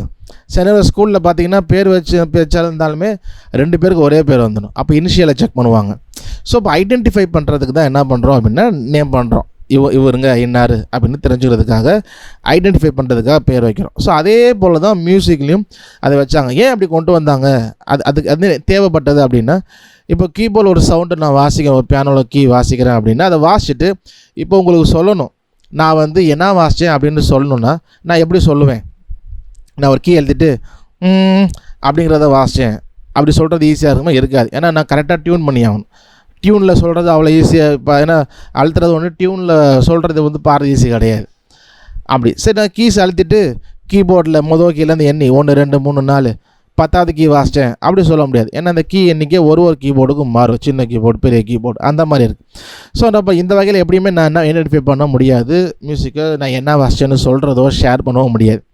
ஸோ அப்போ அதுக்கு தேவை இருந்தனால தான் என்ன பண்ணாங்க அப்படின்னா இந்த மியூசிக்கல் நோட்ஸ், இந்த 7 நோட்ஸ் இருக்குது இல்லையா, 7 நோட்ஸுக்கும் அவங்க வந்து பேர் வச்சாங்க. ஓகே, ஸோ இந்த 7 நோட்ஸுக்கு என்ன பண்ணாங்க? பேர் வச்சாங்க. ஸோ ஃபஸ்ட்டு நோட்டுக்கு என்ன பண்ணாங்க அப்படின்னா ஏ அப்படின்னு பேர் வச்சாங்க. அப்போ 2வது நோட்டுக்கு என்ன வச்சுருப்பாங்க? பி. 3வது நோட்டுக்கு சி. 4வது நோட்டுக்கு டி. 5வது நோட்டுக்கு இ. 6வது நோட்டுக்கு எஃப். 7வது நோட்டுக்கு ஜி. ஸோ ABCDEFG இந்த 7 லெட்டர்ஸை வெஸ்டர்ன் மியூசிக்கில் அவங்க யூஸ் பண்ணனால அவங்களுடைய லெட்டர்ஸையே யூஸ் பண்ணிக்கிட்டாங்க. இப்போ வேறு ஊரில் பார்த்தோம் இல்லையா, வேறு ஊரில் 7 நோட்ஸ் யூஸ் பண்ணாங்களே, அவங்களும் ABCD தான் யூஸ் பண்ணாங்கன்னா இல்லை, அவங்களுடைய ஆல்ஃபபெட்டை யூஸ் பண்ணிக்கிட்டாங்க. இப்போ நம்ம தமிழில் சொல்லும் பொழுது நம்ம இந்த என்ன சொல்கிறது சமஸ்கிருதம் இதுவும் கலந்துருந்தனால சா அந்த சா யூஸ் பண்ணுவோம். சா ரீ காம இப்போ அதை நீ வரைக்கும் 7 நோட்ஸ் சொல்லுவோம். ஓகே, ஸோ அப்போ அந்தந்த ஊரில் இருக்கிறவங்க அந்த லெட்டர்ஸ் யூஸ் பண்ணிட்டாங்க. இன்னும் கிரேக்கில் பார்க்குறப்ப டோ ரீ மீஃபா அந்த மாதிரி வரும். ஆனால் சவுண்டு ஒன்று தான். அவங்க ஊரில் என்னென்ன ஆல்ஃபபெட் யூஸ் பண்ணுறாங்களோ அதையே அவங்க வந்து நேம் பண்ணிட்டாங்க. ஸோ நம்ம வந்து வெஸ்டர்ன் மியூசிக் தான் பார்க்குறோம். நம்ம இந்த கார்டு பேட்டர்ன், இன்றைக்கி நம்ம கார்டு வாசிக்கிறது எல்லாமே இந்த வெஸ்டர்ன் ஸ்ட்ரக்சர் தான். ஸோ அதனால் நம்ம இந்த கோர்ஸுமே சரி வெஸ்டர்ன் மியூசிக் தான் பார்க்க போகிறோம். ஸோ அதனால் வெஸ்டர்ன் தான் நம்ம நோட்ஸ்லாம் பார்ப்போம். ஓகே, அப்போ 7 நோட்ஸு, இந்த 7 நோட்ஸ் சிஸ்டம் கொஞ்சம் எல்லாருமே ஃபாலோ பண்ணுறாங்க. அந்த நோட்ஸ் எப்படி சொல்கிறது? 1 2 3ன்னு சொல்கிறதா இல்லை, அப்போது அதுக்கு நேமிங் பண்ணணும் அப்படின்னு சொல்லிட்டு நேம் பண்ணுறாங்க. எப்படி நேம் பண்ணாங்கன்னா ஜஸ்ட் அவங்க ஆல்ஃபபெட்டே அவங்க வந்து யூஸ் பண்ணிட்டாங்க. ஸோ மொதல் நோட்டுக்கு ஏ, 2வது நோட்டுக்கு பி, 3வது நோட்டுக்கு சி, 4வது நோட்டுக்கு டி, 5வது நோட்டுக்கு இ, 6வது நோட்டுக்கு எஃப், 7வது நோட்டுக்கு ஜி. ABCDEFG. ஸோ ரொம்ப ஈஸி தான், ரொம்ப கஷ்டமாக இருக்காதுன்னு நினைக்கிறேன். ஜஸ்ட் ஏலேருந்து ஜி வரைக்கும் வரிசையாக எழுத போகிறோம், அதுதான் ஈஸி. ஓகே, ஸோ அப்போ இந்த 7 நோட்ஸுக்கு இந்த 7 வந்து அவங்க வந்து நேம் பண்ணாங்க. சரி, இப்போ இந்த ABCDEFG நோட்ஸ் வந்து கீபோர்டில் இப்போ வாசிக்கும் பொழுது இதோடைய சவுண்ட் எப்படின்னா, இப்போது ஃபஸ்ட்டு நோட்டு ஏ இருக்கு இல்லையா, அடுத்து BCDEFG. இப்போ ஏலேருந்து வாசிக்கிறோம் அப்படின்னா ஏக்கு அப்புறம் BCDE ஒரு நோட்டாக வாசிக்க நோட் வந்து ஹையர் ஆகிக்கிட்டே போகும். ஓகேவா? ஸோ ஏலேருந்து வாசிக்கிறோம், ABCDEFG அப்படின்னு வாசிக்கிறோம், ரைட் சைடில் வாசிக்கிட்டே போகிறோம் அப்படின்னா இந்த டோன் இல்லை பிச்சுன்னு சொல்லலாம். பிச் வந்து முன்பு இருந்ததை விட அதிகமாகிட்டே போகும். அதே நேரத்தில் இப்போ ஜியிலேருந்து வாசிக்கிறோம், G F E D C B A அதே போல் லெஃப்ட் சைடு நம்ம வாசிக்கிட்டே வரும் பொழுது இந்த பிச் வந்து லோவர் ஆகிக்கிட்டே வரும். சரிங்களா? ஸோ பியானோவில் ஏலேருந்து நம்ம ரைட் சைடில் ஜி வரைக்கும் இந்த 7 நோட்ஸ் வாசிக்கும் போது நோட் ஹையர் ஆகிட்டே போகும். ஜியிலேருந்து அப்படியே லெஃப்ட் சைடில் ஏ வரைக்கும் வாசிக்கிட்டே வந்தோன்னா நோட் வந்து லோவர் ஆகிட்டே வரும். இதில் பாருங்களேன்.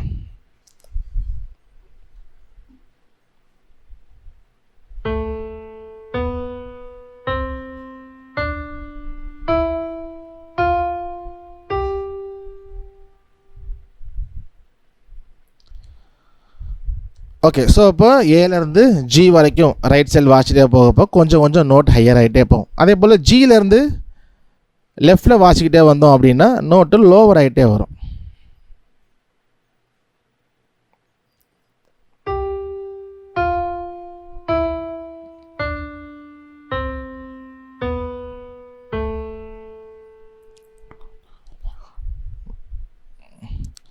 ஓகே, ஸோ அப்போது ஏலேருந்து ஜி வரைக்கும் ஏபிசிடிஎஃப்ஜி 7 நோட்ஸ்.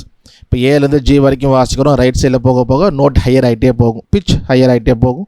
அதே நேரத்தில் ஜியிலேருந்து நம்ம லெஃப்ட் சைடில் வாசிக்கிட்டே வரும்போது நோட்டு லோவர் ஆகிட்டே வரும். சரி, இப்போ நம்ம வந்து இப்போ சில பேர் ஆன்சர் பண்ணும்போது எத்தனை நோட்ஸ் இருக்குது அப்படின்றப்ப 63, 50 அந்த மாதிரி சொன்னீங்க. என்னென்னா கீபோர்டு எத்தனை கீஸ் இருக்கோ அதை கவுண்ட் பண்ணி நம்ம அப்போ அத்தனை நோட்ஸ் இருக்குது. சில இப்போ நார்மலாக நம்ம 5 ஆக்டேவ் யூஸ் பண்ணும்போது 61, 63 ஆர் 61 கீஸ் இருக்கும். அப்போ இத்தனை கீஸுக்கு இத்தனை நோட்ஸ் 61 நோட்ஸ் இருக்குது அப்படின்னு நினச்சிக்குவோம். அப்படி இல்லை. இந்த ஏபிசிடிஎஃப்ஜி இருக்கு இல்லையா, அது 7 நோட்ஸ் தான். இது ரிப்பீட் ஆகிட்டே இருக்கும். ஏபிசிடிஇஎஃப்ஜி. ஜிக்கு அப்புறம் என்ன வரும்? ஜிக்கு அப்புறம் ஹெச் வராது. நம்ம மியூசிக்கில் எங்கேயுமே ஹெச் வராது.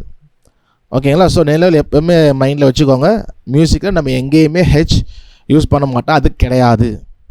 ஜி வரைக்கும் தான் ஏபிசிடிஎஃப்ஜி. அப்போ ஜிக்கு அப்புறம் இன்னும் கீஸ் போயிட்டே இருக்குதே அப்படின்னா திரும்ப ஜிக்கு அப்புறம் ஏ கண்டினியூ ஆகும், ஏபிசிடிஎஃப்ஜி. திரும்ப ஜிக்கு அப்புறம் ஏபிசிடிஎஃப்ஜி. இது போல் எத்தனை ஆக்டேவ் இருக்குதோ அது அப்படியே கண்டினியூ ஆகிட்டே போகும்.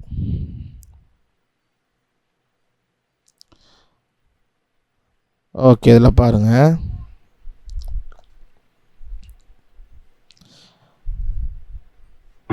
ஏ B C D E F G A B C D E F G. ஜிக்கு அப்புறம் எத்தனை ஏ வந்துடும், ஹெச் கிடையாது. B C D E F G. Okay, so இது வந்து ஒரு அப்படியே கண்டினியூ ஆகிட்டே இருக்கும். எத்தனை ஆக்டேவ் இருக்கோ அத்தனை ஆக்டேவுக்கு பார்த்தீங்கன்னா அது கண்டினியூ ஆகிட்டே இருக்கும். அது எத்தனை ஆக்டேவ் வச்சுருக்கோமோ, சில கீபோர்டில் 5 இருக்கும், சில கீபோர்டில் 7 இருக்கும், சில கீபோர்டில் 9 இருக்கும். ஸோ பெரிய பெரிய பியானோலாம் அவங்க வந்து வச்சுருப்பாங்க. ஸோ அது கண்டினியூ ஆகிட்டே போகும். ஓகே, ஸோ இப்போ நம்ம என்ன பண்ண போகிறோம்னா இந்த 7 நோட்ஸ் ஓகே ஏலேருந்து ஜி வரைக்கும் தான். ஆனால் நம்ம லேர்ன் பண்ணும் பொழுது, எக்ஸசைஸ் வாசிக்கும் பொழுது, இல்லை கீபோர்டில் நீங்கள் பார்க்கும் பொழுது நிறைய கீபோர்டுமே ஏலேருந்து ஸ்டார்ட் ஆகாது. இப்போ 5 ஆக்டேவ் போர்டு நீங்கள் நார்மலாக கீபோர்டு வச்சுருக்கிறீங்க. நார்மலாக எல்லோரும் யூஸ் பண்ணுற போர்டு 5 ஆக்டேவ் போர்டு தான். 5 ஆக்டேவ்னா சியிலேருந்து இப்போ ஏலேருந்து ஜி வரைக்கும் ஒரு ஆக்டேவ் அப்படின்னும். இந்த 7 நோட்ஸ் இருக்குது இல்லையா, ஏலேருந்து ஜி வரைக்கும் ஒரு ஆக்டேவ். அப்போ அடுத்து 7 ஜி வரைக்கும் 2வது ஆக்டேவ், 3வது ஆக்டேவ். ஸோ அதான் ஆக்டேவ்னு சொல்லுவோம். ஸோ அப்போ 5 இருக்கும், 5 ஆக்டேவ் இல்லை 5 பேட்ச்னு வச்சுக்கோங்க. 5 பேட்ச் இருக்கும். சரி, அப்போ இந்த ஏபிசிடிஇஎஃப்ஜி. ஸோ இந்த 7 நோட்ஸ் தான் ரிப்பீட் ஆகிட்டே வரும். அப்போ கீபோர்டில் பார்த்தீங்கன்னா சியிலேருந்து தான் ஸ்டார்ட் ஆகும், ஏலேருந்து ஸ்டார்ட் ஆகாது. இப்போ ஒரு பியானோவில் பார்த்தீங்கன்னா 9 octave piano, full piano, grand பியானோன்னு சொல்லுவோம் இல்லையா, பெருசாக மரத்தில் வச்சுருப்பாங்க, பெரிய ஹாலில் நடுவில் வந்து வாசிப்பாங்க. அதில் வந்து ஏலேருந்து தான் ஸ்டார்ட் ஆகும், A0லேருந்து ஸ்டார்ட் ஆகும். ஏன் ஏலேருந்து ஸ்டார்ட் பண்ணுறாங்க அப்படின்னா, நம்ம மனுஷனுடைய ஹியரிங் கெப்பாசிட்டி இந்த A0லேருந்து ஆரம்பிக்குது அப்படின்னு ஓரளவுக்கு அதை இருக்கிறனால அது A0லேருந்து ஆரம்பித்து அந்த அப்படியே இப்போது முடிக்கிறது எந்த நோட்டில் முடியும்னு தெரில. ஸோ இருக்கும். ஸோ அப்படி தான் வந்து இருக்கும். நம்ம கீபோர்டெலாம் பார்க்கும்பொழுது சியில் தான் ஆரம்பிக்கும், ஏல ஆரம்பிக்காது. அப்போ ஏன் ஏல ஆரம்பிக்கலை? ஏன்னா நோட்ஸ் A to G வரைக்கும் சொல்லிட்டோம். அப்போ அதே போல் ஏலேருந்து ஸ்டார்ட் ஆனால் வாசிக்கிறது ஈஸியாக தானே இருக்குன்னா ஈஸியாக தான் இருக்கும். ஓகே, ஆனால் ஏன் சியிலேருந்து ஆரம்பிக்குது, ஏன் சியிலேருந்து வாசிக்கிற மாதிரி வச்சாங்க? ஸோ அப்படிங்கிறதுக்கு வந்து பதில் வந்து நம்ம அடுத்த கிளாஸ் இல்லாமல் அடுத்த கிளாஸ் 3வது கிளாஸ், இன்றைக்கி முதல் லெசன் இல்லையா, தேர்ட் லெசனில் நம்ம வந்து ஆன்சர் சொல்கிறேன். சப்போஸ் நான் மறந்துட்டாலும் இந்த கேள்வி ஞாபகம் வச்சுக்கோங்க. அதாவது நம்ம ஏன் வந்து கீபோர்டில் இல்லை வாசிக்கும் பொழுது இல்லை ப்ராக்டிஸ் பண்ணும் பொழுதுலாம் ஏலேருந்து ஸ்டார்ட் பண்ணாமல் சிலேருந்து ஸ்டார்ட் பண்ணுறோம். ஸோ இந்த கொஸ்டினை வந்து ஞாபகம் வச்சுக்கோங்க. அடுத்த வியாழக்கிழமை இல்லாமல் அதுக்கு அடுத்த வியாழக்கிழமை நம்ம ஆன்சர் பார்ப்போம். சரி, அப்போது என்ன ஆச்சுன்னா நம்ம சிலேருந்து தான் கீபோர்டு அந்த கீஸ் பார்ப்பீங்க. எக்ஸசைஸ் வாசிக்கும்போது சிலேருந்து தான் நிறைய பேர் எக்ஸசைஸ் வாசிப்பாங்க. பாடுறவங்களும் லேர்ன் பண்ணுறவங்க சிலேருந்து தான் பண்ணுவாங்க. ஸோ அப்போ இந்த 7 நோட்ஸ் தான் நம்ம ஏலேருந்து ஸ்டார்ட் பண்ணாமல் சிலேருந்து ஸ்டார்ட் பண்ணோம் இல்லையா? ஸோ அப்போ CDEFG, ஜிக்கு அப்புறம் ஹெச் கிடையாது, ஜிக்கு அப்புறம் என்ன வரும், ஏபி வரும். அப்போ ஏபி பியோட 7 நோட்ஸ் முடிஞ்சிடும். அப்போ CDEFGAB, பிக்கு அப்புறம் என்ன வரும், திரும்ப சி கண்டினியூ ஆகும், CDEFGAB. ஸோ இதே போல் 7 நோட்ஸ் வந்து அப்படியே கண்டினியூ ஆகிட்டே இருக்கும். சரியா? ஸோ நம்ம அதே தான் தமிழில் சாரி காமா பாத நீ நம்ம அதை யூஸ் பண்ணுறோம். ஓகே, ஸோ நம்ம எப்படி வந்து நம்ம ஏலேருந்து வாசிக்கிறப்போ நோட் வந்து ஹையர் ஆகிட்டே போணுச்சோ, அதே போல் இப்போ சிலேருந்து நம்ம வாசிக்கிறனால சிலேருந்து வாசிக்கும் போது CDEFGAB அப்படின்னு வாசிக்கிறப்போ நோட் ஹையர் ஆகிட்டே போகும். பியிலேருந்து நம்ம BAGFEDC அப்படின்னு நம்ம வாசிக்கும் போது லோவர் ஆகிட்டே வரும்.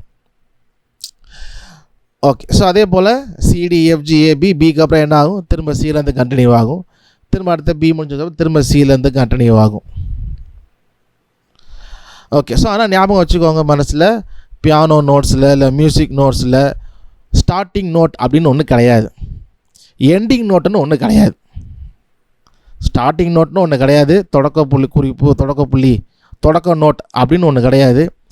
எண்டிங் நோட் இதோட முடிஞ்சதுப்பா மியூசிக் நோட் அப்படின்னு கிடையாது. இப்போ நீங்கள் கீபோர்டு எடுத்து வாசிங்க, ஒரு 5 ஆக்டேவ்னா DEFGABC இப்படியே போயிட்டே இருக்கும். ஆரம்பமும் இல்லாமல் முடிவும் இல்லாமல் அது போயிட்டே இருக்கும். எப்படி நமக்கு ஸ்பேஸ் இருக்கோ அது போல் இருக்கும். சரி, ஏன் அப்படின்னா இந்த மியூசிக் நோட்ஸ் அப்படின்றது என்ன, ஒரு சவுண்டு தான் இல்லை, சவுண்டு ஃப்ரீக்வன்சி. நம்ம அதை வந்து சவுண்டை எப்படி அளப்போம் அப்படின்னா ஃப்ரீக்வன்சி அப்படிங்கிறத வச்சு தான் அவங்க மெஷர் பண்ணுவாங்க. அதை வந்து ஹர்ட்ஸ் அப்படின்னு சொல்லுவாங்க. எத்தனை ஹர்ட்ஸ், 240 ஹர்ட்ஸ், கிலோ ஹர்ட்ஸ் அப்படின்னு மெஷர் பண்ணுவாங்க. அதை ஃப்ரீக்வன்சி அப்படின்னு சொல்லுவாங்க. இந்த ஃப்ரீக்வன்சி அப்படிங்கிறது நம்மளால் ஒரு அளவுக்கு நம்ம கேட்க முடியுது. ஆனால் நம்மளால் கேட்க முடியாத ஃப்ரீக்வன்சியும் கூட சில மிருகங்கள்லாம் கேட்கும். நமக்கு அந்த ஃப்ரீக்வன்சியில் அந்த சவுண்டே கேட்காது. ஆனால் பார்த்தீங்கன்னா சில அனிமல்ஸுக்கு அவங்களுக்கு வந்து அந்த ஃப்ரீக்வன்சிலாம் அந்த அதுங்களுக்கு அந்த ஃப்ரீக்வன்சி கேட்கும் அந்த சவுண்டில். அப்போ நம்மளால் கேட்க முடிஞ்ச ரேஞ்ச் இருக்குல்ல, இந்த A0லேருந்து, அதான் நீங்கள் பியானில் பார்ப்போம், A0லேருந்து இது வரைக்கும் கேட்க முடியாது. அப்போ அதுக்கு பின்னாடி, அதாவது கீழே A0க்கும் கீழே இருக்க இன்னும் இருக்குது, இங்கிட்டு மேலே இருக்குதானே இருக்குது. நம்மளால் முடிஞ்சது இவ்வளோ தான். அப்போது யாருப்பா அது,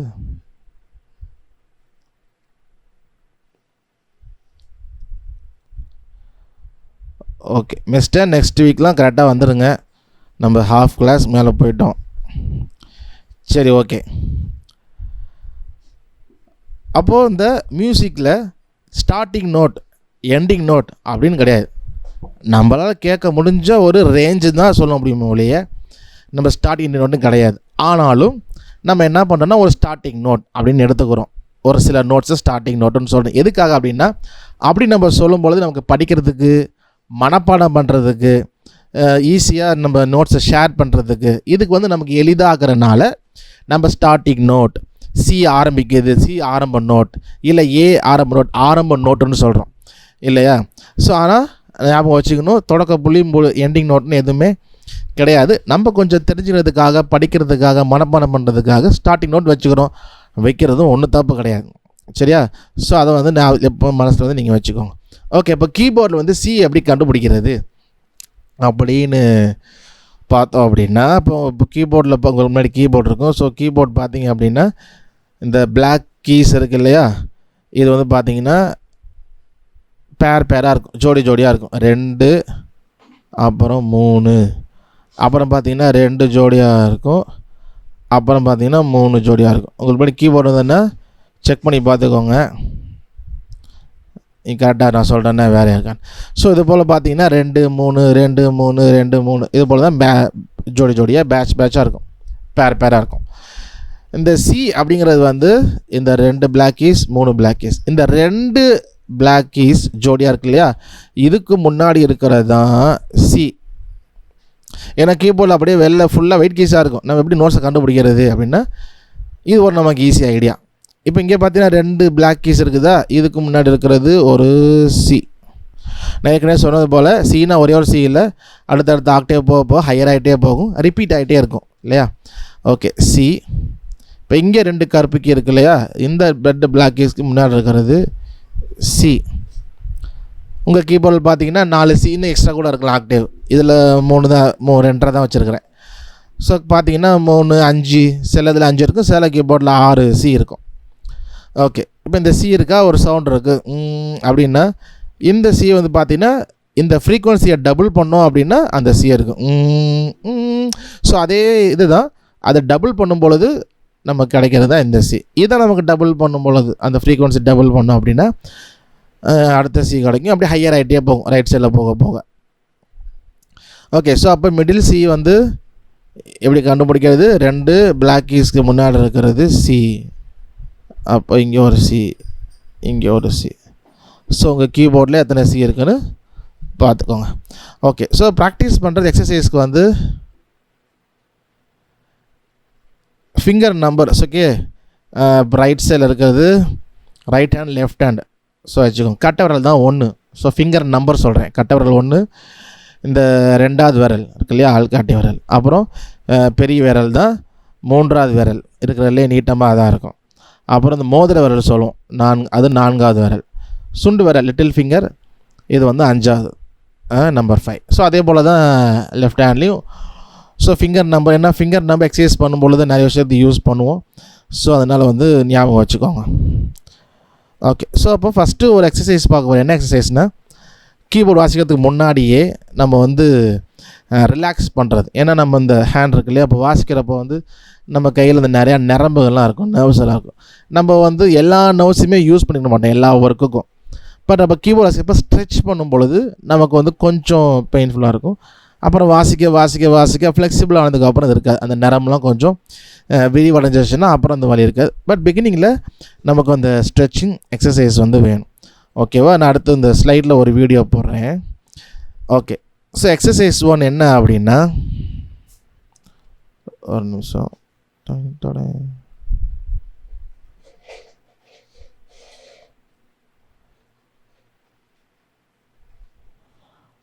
ஓகே, ஸோ எக்ஸசைஸ் 1 வந்து நீங்கள் ஸ்க்ரீனில் பார்க்குறது போல் ஜஸ்ட்டு டேபிளில் உங்கள் கையை வந்து இது போல் பரப்பி வச்சுக்கோங்க.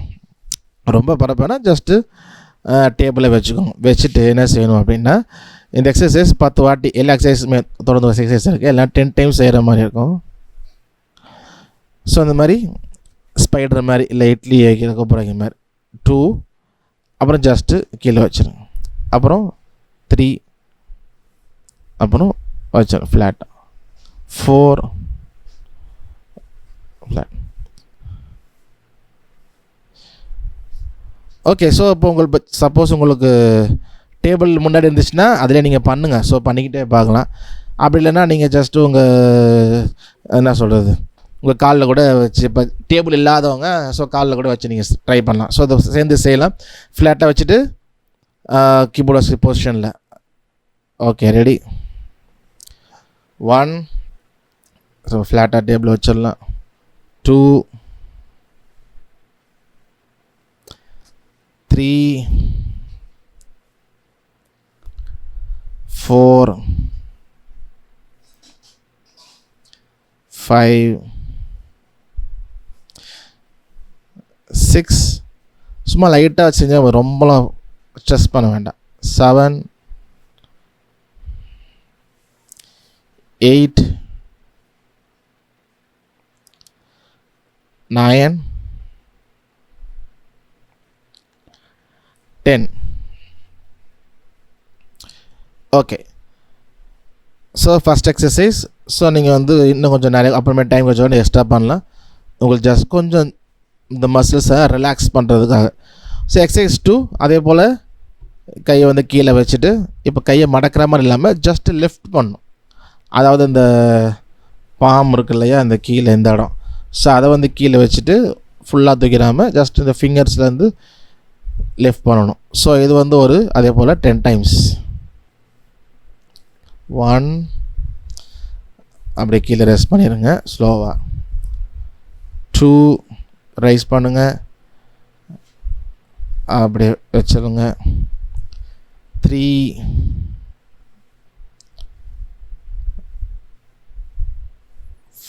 4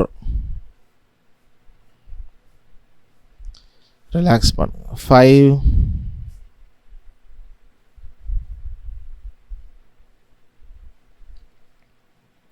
6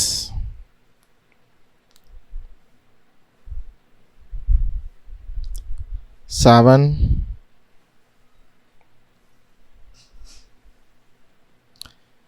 8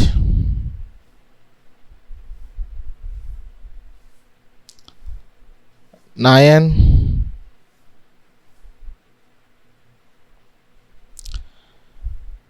10.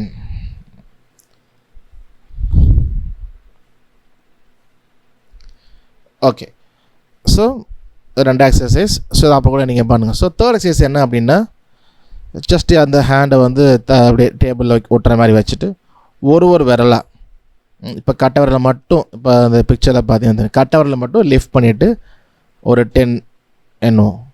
அப்புறம் செகண்ட் ஃபிங்கர், இது ஆள்காட்டி விரலை மட்டும் தூக்கிட்டு ஒரு 10 எண்ணணும்.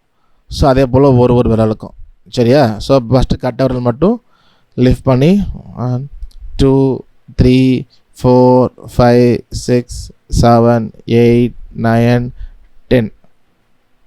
ஸோ அடுத்து இந்த ஆள்காட்டி விரல் 1 2 3 4 5 6 7 8 9 10. நெக்ஸ்ட்டு மூன்றாவது விரல் 1 2 3 4 5 6. ஓகே, அடுத்து மோதிர விரல், அது மட்டும் லிஃப்ட் பண்ணி. இது கொஞ்சம் கஷ்டமாக ஹார்டாக இருக்கும், பட் கொஞ்சம் கொஞ்சமாக பண்ணிங்கன்னா நல்லா ரிலாக்ஸ் ஆகும். அப்புறம் சுண்டி விரல் கடைசியாக.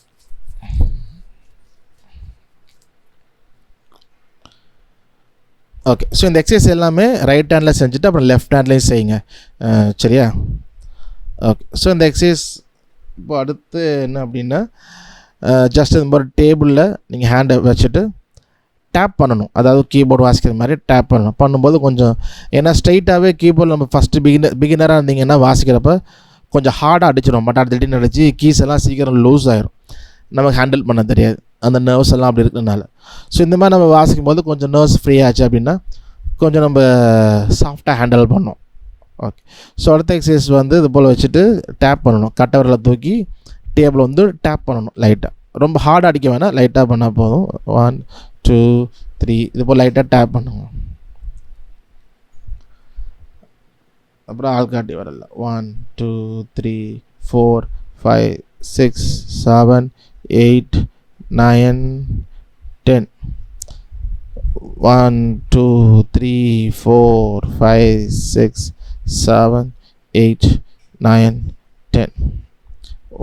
1 2 3 4 5 6 7 8 9 10.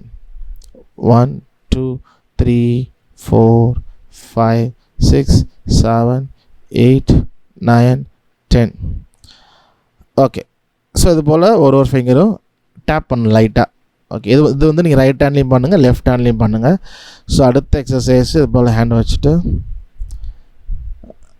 ஓகே, ஸோ இப்போ என்னென்னா கட்டவரல் இருக்கு இல்லையா, கட்டவரலை கீழே டேபிளில் தொட்டே வச்சுருக்கணும். மற்ற 4 ஃபிங்கரையும் தூக்கிட்டு 2 3 4 5 மட்டும் நீங்கள் டேப் பண்ணணும். 3 4 5 2 3 4 5 second finger, third finger, fourth finger, fifth finger. So அது போல் டேப் பண்ணணும்.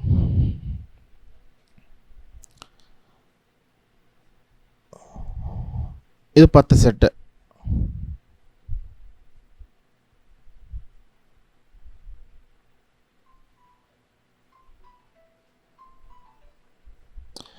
ஓகே, ஸோ நெக்ஸ்ட்டு வந்து ஒரு விரலும் அதே போல் இப்போ அந்த ஆள்காட்டி விரலை ப்ரெஸ் பண்ணிவிட்டு மாற்றுது. 1 3 4 5. ஒரு நிமிஷம்.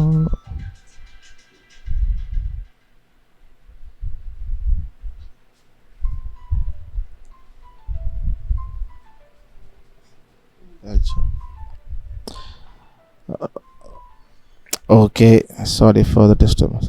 ஓகே, ஸோ அடுத்த எக்ஸசைஸு அதே தான். இப்போ கட்டரில் ப்ரெஸ் பண்ணிவிட்டு நம்ம கவுண்ட் பண்ணது போல் இப்போ அந்த ஆள்காட்டி விரலை வச்சுட்டு நம்ம 1 3.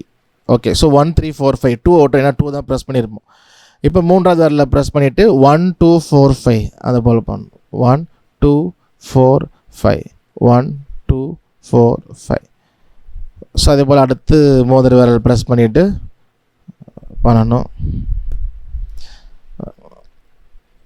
1 2 3 5 1 2 3 5. ஸோ இதே போல் ரைட் ஹேண்ட்லேயும் லெஃப்ட் ஹேண்ட்லேயும் அப்புறம் போத் ஹேண்ட் அப்படி நீங்கள் வந்து செய்யலாம். கொஞ்சம் நர்வ்ஸ்லாம் நமக்கு வந்து மசில்ஸ் எல்லாம் ஃப்ரீ ஆகும்.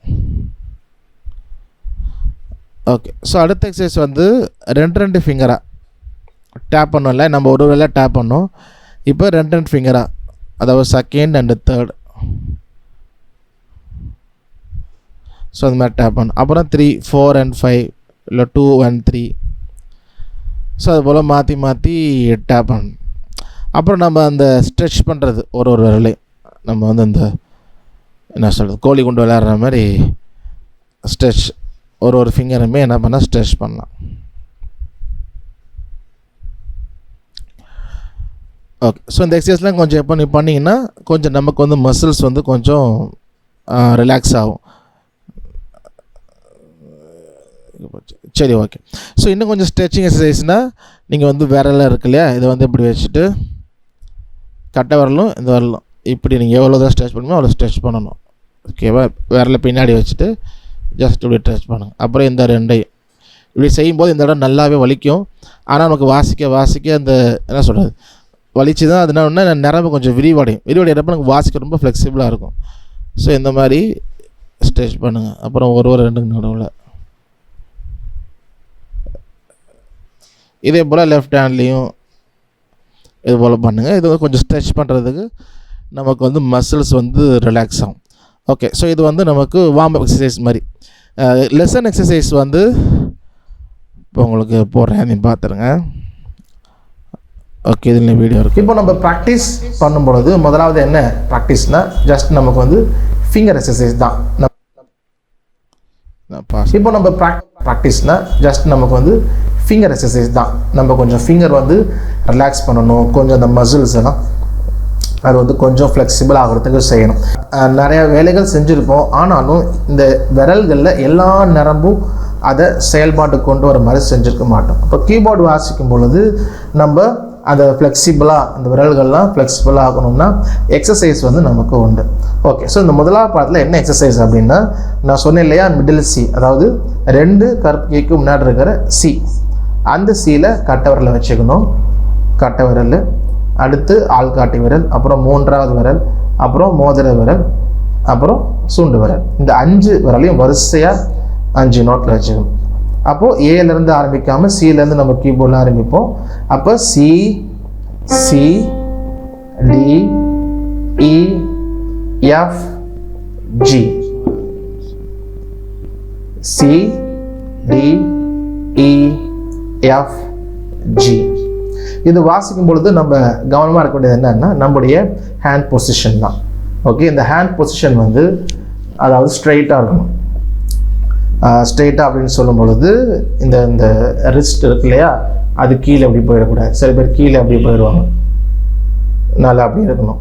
ஃபார் எக்ஸாம்பிள் இன்னும் நமக்கு இருக்கணும் அப்படின்னா, ஓகேவா, ஸோ லெஃப்ட் ஹேண்டில் அப்படி வச்சுட்டு இந்த ரைட் ஹேண்ட் அப்படி மேலே வச்சுட்டு அப்படி எடுத்திங்கன்னா அப்படி இருக்கணும். ஒரு கிரிக்கெட் பால் உள்ளே இருக்கிற மாதிரி. ஸோ அப்படியே இந்த கீ வச்சிங்கன்னா கரெக்டாக இருக்கும். வாசிக்கும் பொழுது ஆரம்பத்தில் இப்போ நீங்கள் சி அழுத்துறீங்க அப்படின்னா இந்த 4வது விரலோ மற்ற விரல் சேர்ந்து உங்களுக்கு வந்து அசைவு கொடுக்கும். இப்போ நீங்கள் வந்து சி வாசிக்கிறீங்க அப்படின்னா மற்ற விரல்களுமே உங்களுக்கு வந்து அசைவு கொடுக்கும், நகரும், கஷ்டமாக இருக்கும். ஆனால் நம்ம வாசிக்க அது ஃப்ளெக்சிபிள் ஆகும். அப்போ கவனமாக வேண்டியது ஹேண்ட் வந்து நேராக இருக்கணும், ரொம்ப கீழே பெண்ட் ஆகிடக்கூடாது. இந்த பொசிஷன் கரெக்டாக இருக்கணும். வச்சுட்டு C D E F G F E D C, சியில் ஆரம்பித்து சியில் வந்து முடிச்சிடணும். திரும்ப நான் வாசிக்கிறேன். C D E F G F E D C. So மெதுவாக நம்ம நல்லா வாசித்து ஃப்ளெக்சிபிள் பண்ணணும். அப்புறம் கொஞ்சம் வேகமாக நம்ம வந்து வாசி டெம்போ நம்ம ஸ்பீட் வந்து இன்க்ரீஸ் பண்ணிக்கலாம்.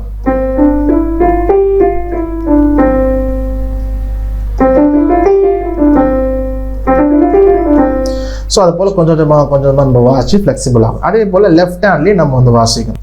C, D, E, F, G, F, E, D, C.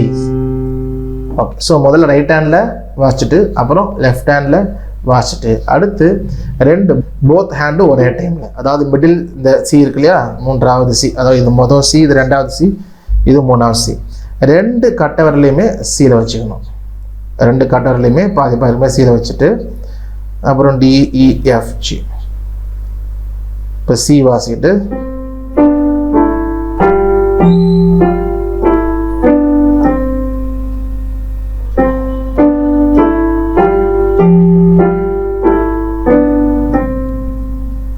Okay. So இந்த போல் ஒரு எக்ஸசைஸ் வாசிங்க.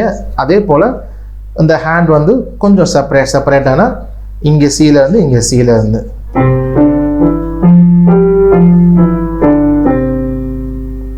இது போல்.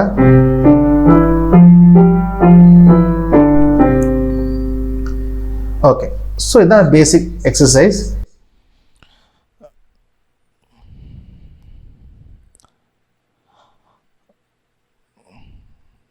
Okay. someone wants to join the call. யாருப்பா ஆமேன் போல வந்திருக்காங்களா? ஓகே. ஸோ எக்ஸசைஸ் வந்து 8 எக்ஸசைஸ் இருக்கும். நான் 4 தான் வாட்ச் காமிச்சிருப்பேன். இன்னொரு 4 ஜம்பிங் எக்ஸசைஸ், அதாவது சிஇஜிஇ அந்த மாதிரி இருக்கும். ஓகே. ஸோ அது வந்து குரூப்பில் உங்களுக்கு ஷேர் பண்ணியிருப்பேன். ஒரு எக்ஸசைஸுமே சிங்கிள் வீடியோவும் இருக்கும். ஓகேவா? அதை நீங்கள் வந்து பார்த்துக்கலாம். ஸோ நோட்ஸும் அந்த எக்ஸசைஸ் நோட்ஸுமே உங்களுக்கு வந்து அதுவும் நான் அனுப்பலான்னு நினைக்கிறேன். லெசனும் எக்ஸசைஸ் மட்டும் அமைச்சிருப்பேன். எக்ஸசைஸ் பிடிஎஃப்புமே இருக்குது, அதை நான் குரூப்பில் ஷேர் பண்ணுறேன். ஸோ நீங்கள் வீடியோவையும் பிடிஎஃப் வச்சிங்கன்னா சேர்த்து வச்சு பார்த்தீங்கன்னா உங்களுக்கு வாசிக்கிறது புரியும். ஓகே. ஸோ இந்த எக்ஸசைஸை வந்து ஃபாலோ பண்ணுங்கள். ஃபஸ்ட்டு மசில் ரிலாக்ஸ் பண்ணுறதுக்கு, அப்புறம் இந்த ஜஸ்ட் வெயிட் கேஸ் மட்டும் எக்ஸசைஸ் சிலேருந்து ஜி வரைக்கும் ரொம்ப ஜம்பிங் நல்லா வாசிப்போம். அடுத்த 4 எக்ஸசைஸ் ஜம்ப் எக்ஸசைஸ் மாதிரி இருக்கும். ஸோ மொத்தம் 8 எக்ஸசைஸ். இந்த 8 எக்ஸசைஸுமே நீங்கள் வந்து வாசித்து வீடியோ எடுத்து நம்ம குரூப்பில் ஷேர் பண்ணணும். சரியா? நம்ம 3rd பேட்ச் குரூப் இல்லைக்கா வாட்ஸ்அப்பில், அதில் நீங்கள் ஷேர் பண்ணணும். அடுத்த புதன்கிழமைக்குள்ளே ஷேர் பண்ணிடுங்க. சரிங்களா? ஸோ அசைன்மெண்ட் வீடியோலையும் குரூப்பில் ஷேர் பண்ணியிருக்கேன். உங்களுக்கு இந்த இங்கிலீஷ் தமிழ் பிடிஎஃப் நோட்ஸ் இருக்குது இல்லையா, அதுலேயுமே கடைசி பேஜில் இந்த எக்ஸசைஸ் லிங்க் வந்து இருக்கும், யூடியூப் லிங்க் இருக்கும். ஸோ அதுலேயும் கூட நீங்கள் அதை யூஸ் பண்ணிக்கலாம். ஓகே. சரி. ஸோ இப்போ நீங்கள் கொஸ்டின்ஸ் வந்து நீங்கள் கேட்கலாம். உங்களுக்கு கொஸ்டின்ஸ் இருந்தது இந்த 7 நோட்ஸில் இருந்துச்சு அப்படின்னா, இல்லை நோட்ஸு சியில் ஏல உங்களுக்கு ஏதாவது கேள்வி இருந்தால் இப்போ கேட்கலாம். ஆகாஷ் ராஜா, நீங்கள் ரொம்ப நேரமாக கை தூக்கிட்டே இருக்கிறீங்க, உங்கள் கை வலிக்க போகுது. ஏதாவது கேட்கணுமா Akash Rajan?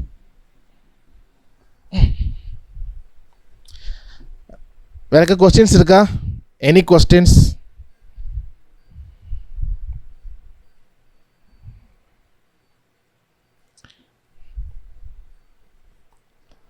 Assignment video time limit ரொம்ப நேரம் ஆகாது. அது நீங்கள் அது டைம் லிமிட்லாம் ஒன்றும் இல்லை. Today class clear, thank you, God's grace. Time லிமிட்டுன்னு ஒன்றும் கிடையாது. நீங்கள் எக்ஸசைஸ் வாசிக்கும் பொழுது ஒன் டைம் வாசித்து பார்த்துட்டு உடனே வீடியோ எடுத்துடாதீங்க. அப்போ நிறைய மிஸ்டேக்ஸ் பண்ணுற மாதிரி இருக்கும். நீ நல்லா வாசித்து பார்த்துட்டு தரவானதுக்கப்புறம் நீங்கள் வந்து வாசித்து அனுப்புங்க. சரியா? வீடியோ வாசித்து அனுப்புகிறப்போ ஸோ நீங்கள் என்ன சொல்கிற சைட்லேயோ இல்லை யாரையாவது பின்னாடி பிடிக்க சொல்லியோ ஜஸ்ட் கீஸ் எனக்கு தெளிவாக இருந்தால் போதும், ஃபிங்கர் தெளிவாக இருந்தால் போதும். ஸோ அது ஒன்று தான். சரிங்களா? ஸோ டைம் லிமிட்லாம் கிடையாது. ஏன்னா ஒன்றுக்கும் மாறும் இல்லையா, நீங்கள் ஸ்பீடாக வாசிக்கிறத பொறுத்து. ஸோ டைம் லிமிட் இல்லை, நீங்கள் வாசித்து அனுப்புகிறது தான். ஆனால் புதன்கிழமைக்குள்ளே அனுப்பிடுங்க. ஏன்னா வியாழக்கிழமை நெக்ஸ்ட் கிளாஸ் போகிறதுனால வியாழக்கிழமை நிறைய பேர் அனுப்புனீங்கன்னா left hand practice needs more time as it is not getting up like that right. ஆமாம், கொஞ்சம் டைம் எடுக்கும். புதன்கிழமைக்குள்ளே வாசிக்க பாருங்கள்.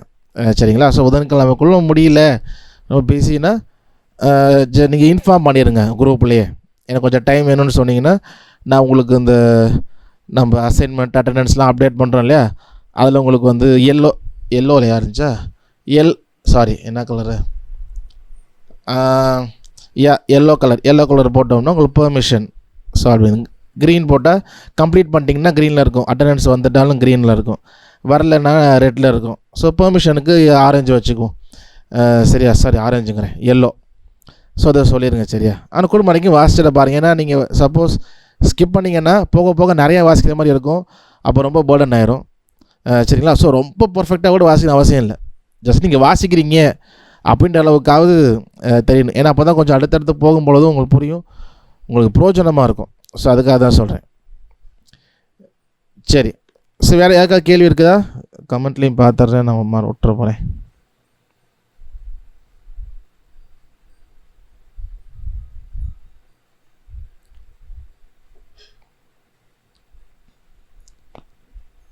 ஓகே,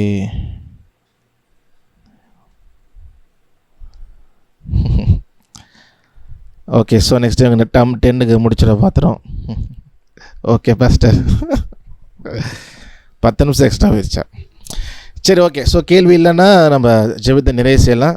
நம்ம 10 நிமிஷம் தாண்டி போயிட்டுருக்குறோம்.